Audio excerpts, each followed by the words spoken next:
بسم اللہ الرحمن الرحیم۔ آپ علیہ الصلاۃ والسلام کی سنت ہے کہ جب کوئی بیمار ہوتا تو آپ صلی اللہ علیہ وسلم اس کو دم کرتے، کوئی دعا پڑھ کر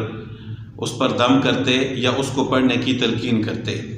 تو ہمارے لیے بھی آپ صلی اللہ علیہ وسلم نے ایک ذخیرہ چھوڑا ہوا ہے مسنون دعاؤں کا کہ ہمیں بھی جب کوئی تکلیف ہو تو ہم بھی اپنے اوپر پڑھ کر دم کریں یا کسی اور کے اوپر پڑھ کر دم کریں۔ لیکن یہ سلسلہ آج کے دور میں ایک دوسرا رخ اختیار کر چکا ہے،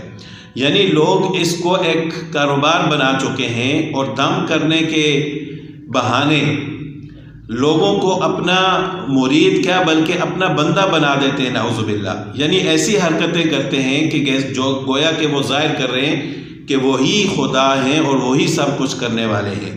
اور دم کرتے ہیں تو کبھی مریض کے منہ سے سوئیاں نکل آتی ہیں، کبھی کیلیں نکل آتی ہیں، کبھی انڈے سے کیلیں نکال رہے ہوتے ہیں، کبھی آنکھوں سے موتی نکل رہے ہوتے ہیں۔ تو یہ عجیب عجیب حرکتیں ان لوگوں کی، حالانکہ یہ تو رسول اللہ صلی اللہ علیہ وسلم کی سنت ہے اور آپ صلی اللہ علیہ وسلم کی بے شمار مسنون دعائیں ہیں،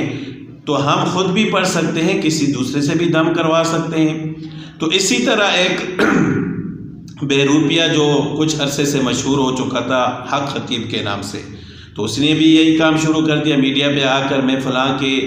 جادو ختم کر رہا ہوں، فلاں کے منہ سے سوئیاں نکل رہی ہیں، کیلیں نکل رہی ہیں، عجیب عجیب حرکتیں ہیں اور لوگ اس کو سر پر اٹھا رہے ہیں۔ تو ہم اس معاملے میں داد دیتے ہیں اقرار الحسن کو، جو مشہور اینکر ہے، اس نے اس کے خلاف آواز اٹھائی اور وہ واقعی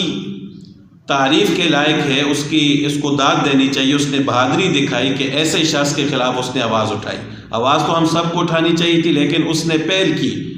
کہ لوگوں کو گمراہی سے بچایا۔ یہ صرف اور صرف لوگوں کی جہالت ہے اور کچھ بھی نہیں ہے۔ یہی لوگ آپ صلی اللہ علیہ وسلم کی دعاؤں کو یاد کر کے اپنے اوپر دم کریں تو اللہ تعالیٰ کی ذات وہی اثر ان کی زبان میں بھی پیدا کر دے گی۔ لیکن جہالت کی وجہ سے لوگ کہاں سے کہاں تک پہنچ جاتے ہیں اور جادو کے ڈر سے کیا کچھ کرنے لگ جاتے ہیں۔ تو اقرار الحسن صاحب کو